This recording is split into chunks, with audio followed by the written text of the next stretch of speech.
Alright. We're back together now.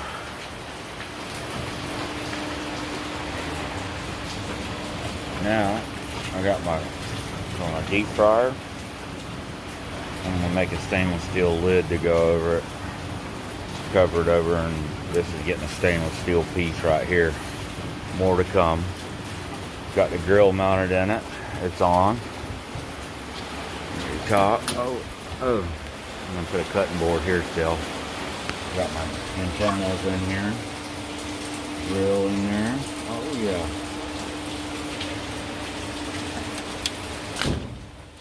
The bobbles are going to go under the bottom. Oh yeah. Time to grill.